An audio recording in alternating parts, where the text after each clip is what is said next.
ओम उमा महेश्वराय नमः। आप सभी का हमारे YouTube चैनल पर हार्दिक स्वागत है। आज सुने शिव महापुराण में आगे की कथा। आज की कथा में आप जानेंगे महालक्ष्मी अवतार, धूम्रलोचन, चंडमुंड और रक्त बीज वध, सरस्वती प्राकट्य, उमा की उत्पत्ति, शताक्षी अवतार वर्णन।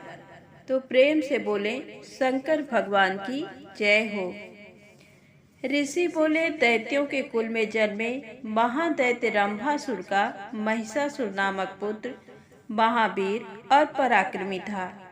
उसने समस्त देवताओं को युद्ध में परास्त करके स्वर्ग पर अपना अधिकार स्थापित कर लिया। तब सभी देवता दुखी होकर ब्रह्मा जी और विष्णु जी को अपने साथ लेकर भगवान शिव के पास पहुँचे। उन्होंने भगवान शिव को सारी बातें विस्तार पूर्वक सुनाई। सारी कथा सुनने के उपरांत क्रोधित भगवान शिव की आंखों और मुख से एक दिव्य तेज उत्पन्न हुआ। उस तेज में सब देवताओं ने अपना अपना तेज मिलाया, जिससे देवी महामाया जगदम्बा का प्रादुर्भाव हुआ। उन्हें देखकर देवताओं की प्रसन्नता की कोई सीमा न रही। सबने देवी को अनेक आयुध एवं आभूषण भेंट किए। ब्रह्मा जी, विष्णु और शिव जी सहित समस्त देवताओं की अनेकों शक्तियां ग्रहण करने के पश्चात देवी ने जोर का अट्टहास और गर्जना की। देवी की गर्जना से धरती, आकाश और पाताल गूंज गए। उस गर्जना को सुनकर देव शत्रु दैत्यों ने अपने अपने हथियार उठा लिए। देखते ही देखते देवी जगदम्बा दैत्यों से युद्ध करने पहुंच गईं। दैत्यों और देवी के बीच घोर संग्राम होने लगा। देवी जगदम्बा ने शूल, शक्ति, तोमर आदि शस्त्रों से लाखों दैत्यों का विनाश कर दिया। पराक्रमी देवी को देखकर दैत्य सेना भयभीत होकर इधर उधर भागने लगी। तब महिषासुर ने आकर देवी जगदम्बा को ललकारा। उसने तलवार लेकर देवी के वाहन सिंह पर आक्रमण कर दिया। अपने सिंह पर आई इस विपत्ति को देखकर देवी ने अपना पास महिषासुर पर फेंका। अपनी ओर आते पास को देखकर महिषासुर ने महिष का रूप त्याग कर सिंह का रूप धारण कर लिया। देवी जगदम्बा ने ये देखकर झपट कर उसका सिर धड़ से अलग कर दिया, परंतु महिषासुर फिर भी न मरा और रूप बदल बदल कर देवी से युद्ध करने लगा और उनके सिंह को परेशान करने लगा। इस प्रकार देवी और महिषासुर का युद्ध बहुत लंबे समय तक चलता रहा। उनके इस भयानक युद्ध से पूरा त्रिलोक कांप उठा। सारे जीव जंतु दुखी हो गए। तब देवी उछलकर महिषासुर पर चढ़ गईं। उन्होंने अपने पैरों से महिषासुर को कुचल दिया और अपने त्रिशूल से उसकी जिह्वा काट दी। इस प्रकार देवी जगदम्बा ने महिषासुर का वध कर त्रिलोक को उसके आतंक से मुक्ति दिलाई। सभी देवता हर्षित होकर देवी की स्तुति करने लगे। सारी दिशाओं से पुष्प वर्षा होने लगी। ऋषि बोले, शुंभ और निशुंभ नामक दोनों पराक्रमी दैत्यों ने अपने अत्याचारों से पूरे चराचर जगत को दुखी कर दिया। सभी जीव जंतु, मनुष्यगण एवं देवता उसके अत्याचारों से परेशान हो चुके थे। तब देवता अत्यंत परेशान होकर हिमालय पर श्री पार्वती जी की शरण में गए और देवी की स्तुति करने लगे। वे बोले, हे कल्याणकारी देवी भवानी, हम सब आपकी शरण में आए हैं। मातेश्वरी, हमारी रक्षा कीजिए। शुंभ निशुंभ के आतंक एवं अत्याचारों से त्रिलोक को मुक्त कराइए। देवताओं की स्तुति सुनकर देवी ने अपने शरीर से एक तेज उत्पन्न किया और एक कुमारिका प्रकट हुई।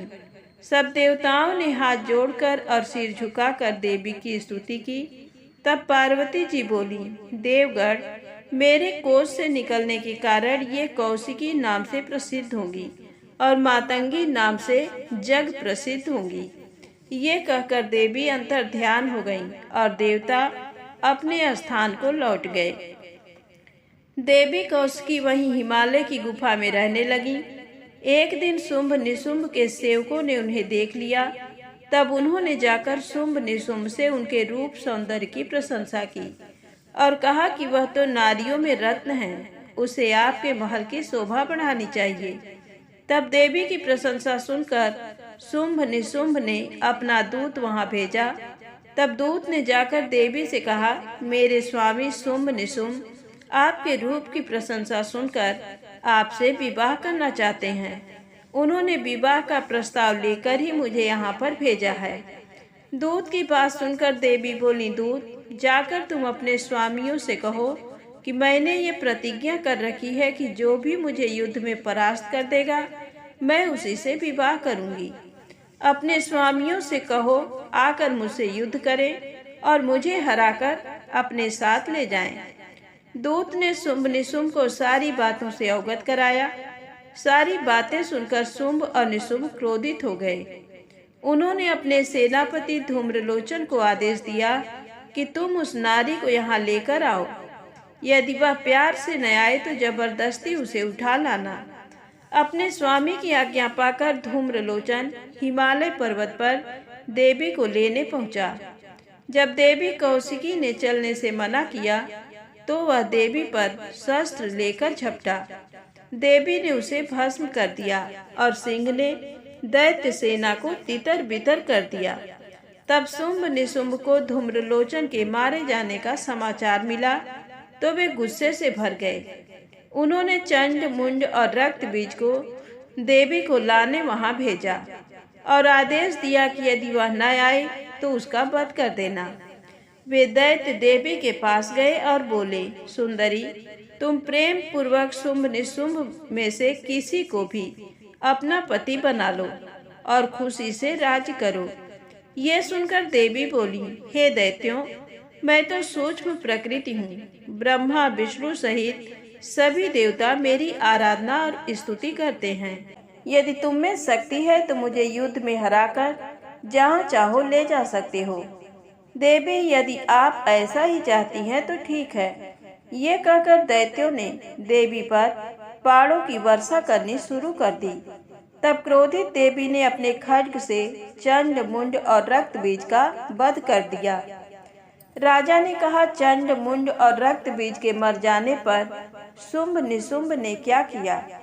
ऋषि बोले, जब शुंभ निशुंभ को पता चला कि चंड मुंड और रक्त बीज को देवी ने मार दिया है, तब वे स्वयं अस्त्र शस्त्र से सुसज्जित होकर युद्ध भूमि की ओर चल दिए। जब देवी कौशिकी ने देखा कि शुंभ और निशुंभ अपनी सेना के साथ युद्ध करने आ रहे हैं तो उन्होंने घंटा बजा दिया। इस ध्वनि को सुनकर देवी का सिंह गर्जना करने लगा। देवी ने भी धनुष हाथों में लेकर बाणों की वर्षा आरंभ कर दी।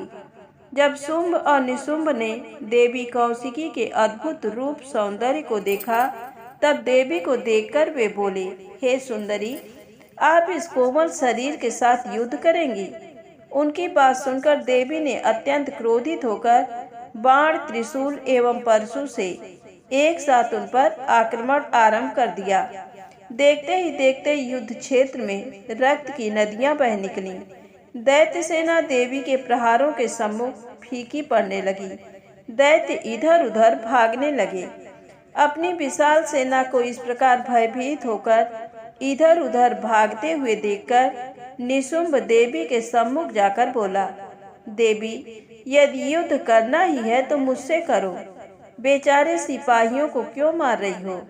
ये कहकर निशुंभ ने देवी पर बाण वर्षा शुरू कर दी। देवी ने भी उत्तर में बाण वर्षा आरंभ कर दी। उन्होंने अपने बाणों से निशुंभ के सभी अस्त्र शस्त्र काट दिए। तब उन्होंने विष बुझे बाणों से निशुंभ को मार गिराया। अपने भाई निशुंभ को इस प्रकार देवी के हाथों मरते देखकर शुंभ स्वयं देवी से युद्ध करने आगे आया। उसे सामने देखकर चंडिका देवी ने भयानक अट्टहास किया, जिसे सुनकर दैत्य सेना भयभीत हो गई।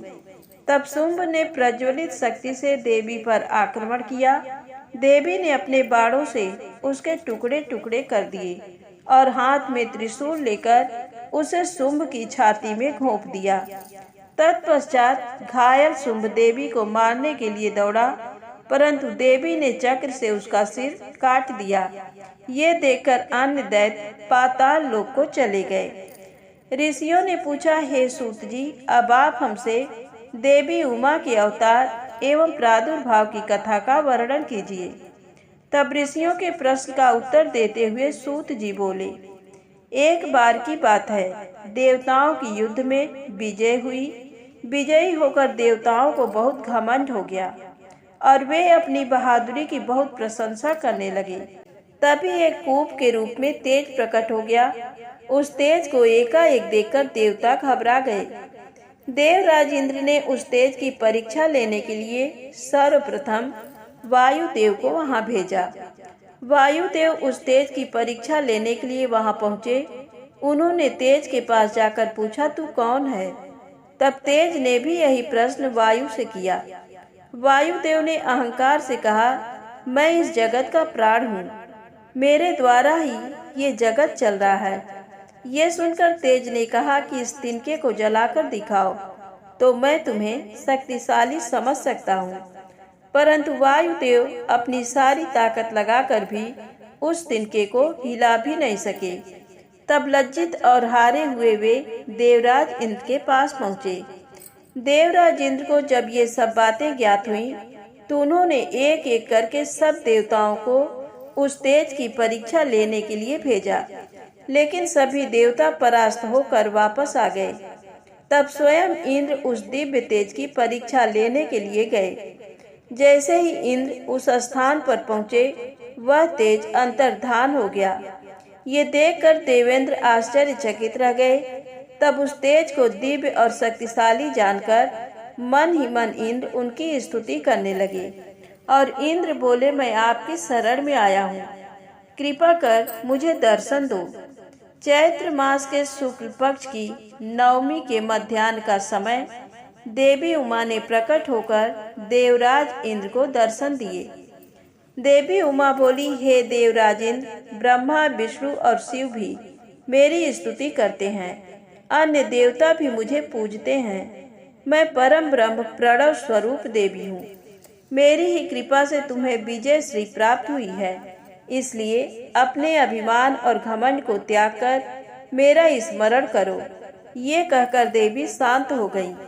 ये सुनकर देवताओं ने देवी उमा की स्तुति करनी आरंभ कर दी। देवता बोले, हे महामाया, हे जगदम्बा, आप हमें क्षमा करें। हम दोनों हाथ जोड़कर आपकी शरण में आए हैं।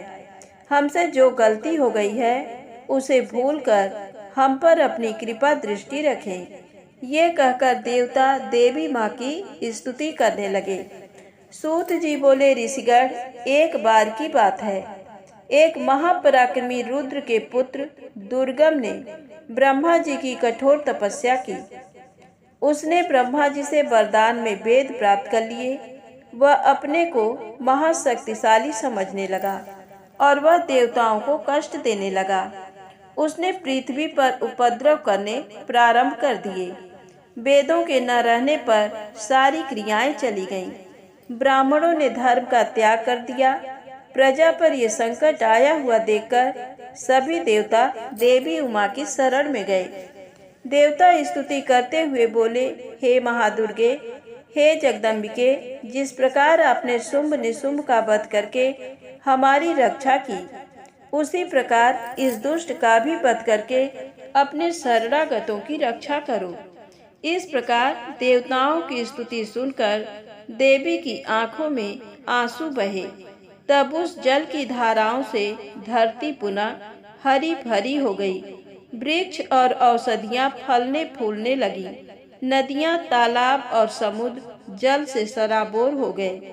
ये देखकर देवता देवी उमा से बोले, हे मातेश्वरी, कृपा कर वेदों को भी वापस दिला दीजिए। तब देवी ने वेद लौटाने का आश्वासन देकर उन्हें विदा किया। देवता अपने अपने धाम को चले गए। तभी देवी को देवताओं का हित करने वाली जानकर दुर्गम ने उन पर आक्रमण कर दिया।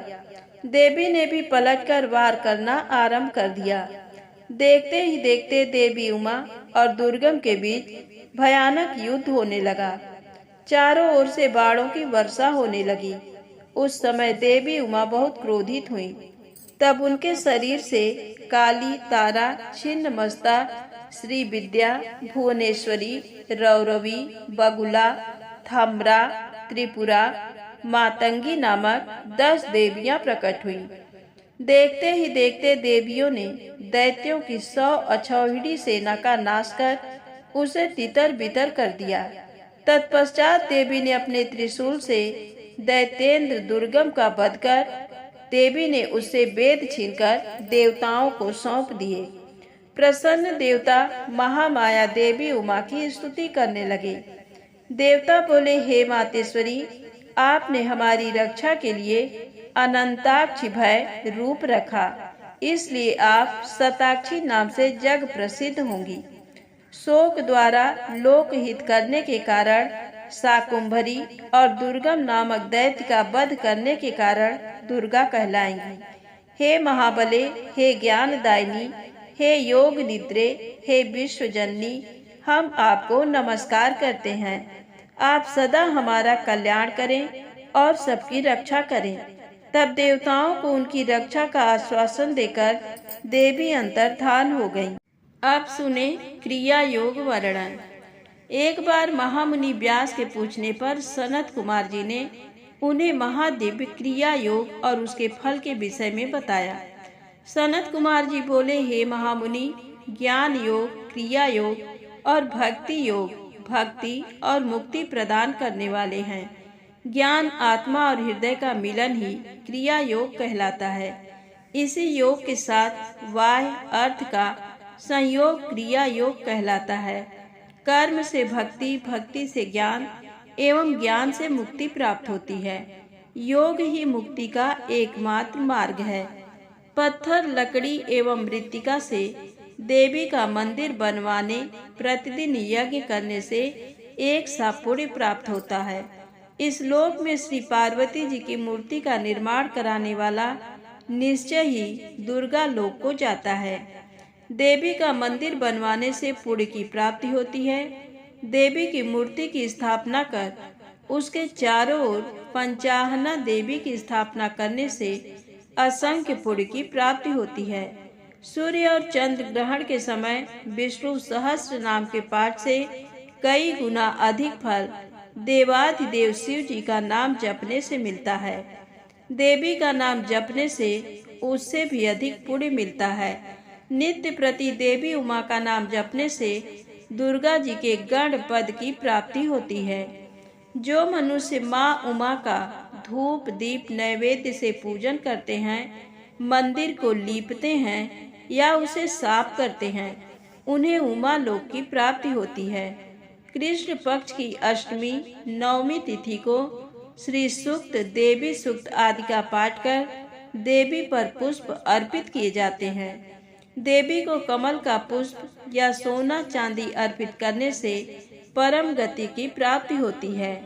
चैत्र शुक्ला तृतीया को माँ उमा का व्रत करने से जीवन मरण के चक्र के बंधनों से मुक्ति मिल जाती है। वैशाख माह के शुक्ल पक्ष की तृतीया तिथि को अक्षय तृतीया नाम से जाना जाता है और इस दिन रथो उत्सव मनाना चाहिए। देवी की मूर्ति स्थापित करके देवी का पूजन करने के पश्चात उनसे प्रार्थना करें, हे देवी, आप हमारा पालन करने वाली हैं, हम पर प्रसन्न हो और हमारे पूजन को स्वीकार करें। हमें इस लोक में सुख देकर अपना धाम प्रदान करें। आश्विन माह के शुक्ल पक्ष में नवरात्र का व्रत किया जाता है। ये उत्तम व्रत सभी कामनाओं को पूर्ण करने वाला तथा मनोरथ सिद्ध करने वाला है। इसी पुण्य कल्याणकारी व्रत को करने से विरत के पुत्र सुरथ राजा बने, समाधि नामक वैश्य को मुक्ति प्राप्त हुई।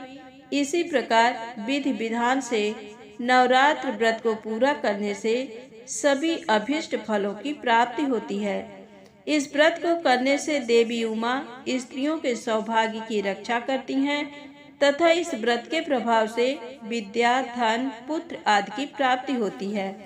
इस प्रकार उमा संहिता का पवित्र भक्तिमय स्वरूप मैंने आपको सुनाया है। इसे पढ़ने एवं सुनने से कामनाएं पूरी होती हैं और सब सुख भोगकर मनुष्य परम धाम को प्राप्त करता है। इसी के साथ शिव महापुराण का उमा संहिता संपूर्ण हुआ। प्रेम से बोले शंकर भगवान की जय हो, माँ शक्ति की जय हो। यदि आपको शिव कथा अच्छी लगी हो तो प्लीज लाइक अवश्य करें, चैनल को सब्सक्राइब करें, शेयर करें। जय माता दी, जय भोलेनाथ।